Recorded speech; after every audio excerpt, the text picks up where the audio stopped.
Vitamin C அதிகமுள்ள எளிதாக கிடைக்கக்கூடிய உணவுகளை தான் இந்த வீடியோவில் நம்ம பார்க்க போகிறோம். அதனால் இதை ஸ்கிப் பண்ணாமல் பாருங்கள். விட்டமின் சி வந்து நம்மளுக்கு எதனால முக்கியங்கிறத நான் ஃபஸ்ட்டு சொல்லிடுறேன். அதாவது விட்டமின் சி நம்ம உடலுக்கு தேவையான ஒன்று.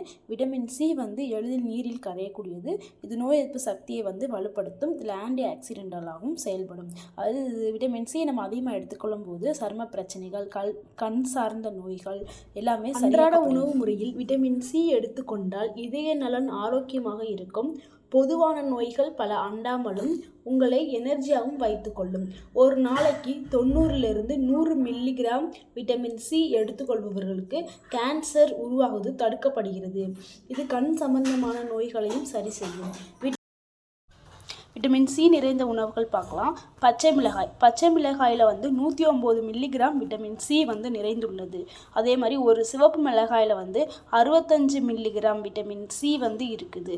அதே மாதிரி மஞ்சள் குடைமிளகாயில் வந்து 342 மில்லிகிராம் விட்டமின் சி வந்து இருக்குது. அடுத்தது ஆரஞ்சு பழத்தில் வந்து அதிக அளவு விட்டமின் சி சத்து நிறைந்து இருக்குது. அதாவது ஒரு ஆரஞ்சு பழத்தில் வந்து 83 மில்லிகிராம் விட்டமின் சி வந்து கிடைக்கிது. இதனால் ஏற்படக்கூடிய நன்மை என்னென்னா, நோய் எதிர்ப்பு மண்டலத்தை வந்து வலுவாக வைக்க உதவுது. அதாவது சிட்ரஸ் ஃபேமிலி ஃப்ரூட் எல்லாமே வந்து விட்டமின் சி வந்து அதிகமாக இருக்குது. அதனால் அதை நம்ம எடுத்துக்கலாம். அதாவது சாத்துக்குடி, ஆரஞ்சு, கமலா ஆரஞ்சு எல்லாமே.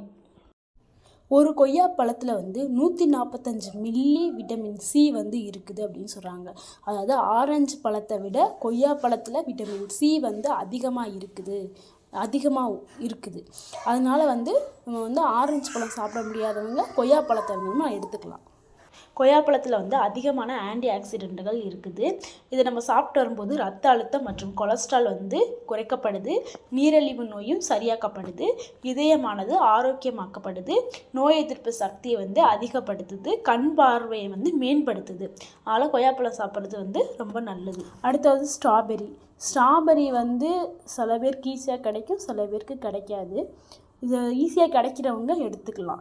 அது ஒரு 166 கிராம் ஸ்ட்ராபெரி சாப்பிட்டோம்னா 97 மில்லிகிராம் விட்டமின் சி வந்து நம்மளுக்கு கிடைக்கும். அதாவது 166 கிராம் ஸ்ட்ராபெரி அவ்வளவு நம்ம சாப்பிட்டோம்னா தான் 97 மில்லிகிராம் விட்டமின் சி வந்து கிடைக்கும் அப்படின்னு சொல்கிறாங்க. ஆனால் இதுவும் விட்டமின் சி வந்து இந்த ஸ்ட்ராபெரியில் அதிகமாக இருக்குது. அடுத்தது பப்பாளியில் வந்து அதிக விட்டமின் சி இருக்குது. இது ஈஸியாகவும் கிடைக்கக்கூடிய ஒரு பழம். அதனால் இது வந்து நம்ம வந்து ரெகுலராக எடுத்து சாப்பிட்டுட்டே வரலாம். இது சாப்பிட்றதுனால மறதி நோய் வந்து சரியாகும். சில பேர் வந்து வச்ச பொருள் எங்கே இருக்குன்னு தெரியாது, அந்த மாதிரிலாம் இருப்பாங்க. அவங்களாம் டெய்லி சாப்பிட்டே வரும்போது அந்த ஞாபக சக்தி வந்து அதிகமாக்கப்படும். மறதி நோய் வந்து சரியாகும். அப்புறம் ஒரு கப்பு பப்பாளியை நம்ம சாப்பிடும்போது 88 மில்லிகிராம் விட்டமின் சி வந்து நம்மளுக்கு கிடைக்கும். அதாவது 145 கிராம் பப்பாளி சாப்பிட்டாதான் நம்மளுக்கு 88 மில்லிகிராம் வந்து விட்டமின் சி கிடைக்கும். இதில் நிறைய நார்ச்சத்து வந்து இருக்குது. அடுத்தது வந்து எலுமிச்சை பழத்தில் வந்து நிறைய ஆன்டி ஆக்சிடென்ட்டுகள் வந்து இருக்குது. அதாவது ஒரு எலுமிச்சம்பழத்தில் வந்து 45 மில்லிகிராம் விட்டமின் சி வந்து இருக்குது. அதனால வந்து எலுமிச்சம்பழத்தையும் நம்ம வந்து எடுத்துக்கலாம்.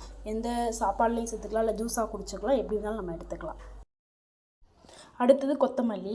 8 கிராம் கொத்தமல்லி நம்ம சாப்பிடும்போது நம்மளுக்கு 10 மில்லிகிராம் விட்டமின் சி வந்து நம்மளுக்கு கிடைக்கிது. கொத்தமல்லியில் விட்டமின் கேயும் இருக்குது. அப்புறம் ஆன்டி ஆக்சிடென்ட்டும் அதிகமாக இருக்குது. அதனால் கொத்தமல்லியை நம்ம வந்து உணவில் சேர்த்துக்கொள்ளலாம். அடுத்தது வந்து நெல்லிக்காயிலே விட்டமின் சி வந்து அதிகமாக இருக்குது. அதாவது ஒரு நெல்லிக்காயை நம்ம சாப்பிடும்போது எவ்வளோ விட்டமின் சி கிடைக்கிதுன்னா 700 மில்லிகிராம் விட்டமின் சி வந்து நம்மளுக்கு கிடைக்கிது. இது வந்து முடி வேர்களை வந்து பலப்படுத்துறதுக்கு வந்து இந்த நெல்லிக்காய் வந்து யூஸாக இருக்குது. அப்புறம் தலைமுடிக்கு உள்ளே போய் அதை முடியை வந்து நல்லா பளபளப்பாகவும் ஆரோக்கியமாகவும் வைக்கிறதுக்கு வந்து இந்த நெல்லிக்காய் வந்து ரொம்ப யூஸ்ஃபுல்லாக இருக்குது. அடுத்தது முட்டைக்கோஸ்னால் விட்டமின் சி வந்து அதிகமாக இருக்குது. அதாவது ஆரஞ்சு பழத்தை விட விட்டமின் சி வந்து முட்டைக்கோஸில் அதிகமாக இருக்குது. அதாவது நம்ம 100 கிராம் முட்டைக்கோஸ் நம்ம சாப்பிடும்போது நம்மளுக்கு 36.6 மில்லிகிராம் விட்டமின் சி வந்து நம்மளுக்கு கிடைக்கிது. அதாவது குரூசிஃபெரேஸ் ஃபேமிலின்னு சொல்லக்கூடிய முட்டைக்கோஸ், காலிஃப்ளவர், ப்ரொக்கோலி இது எல்லாத்துலேயும் வந்து விட்டமின் சி அதிகமாக இருக்குது.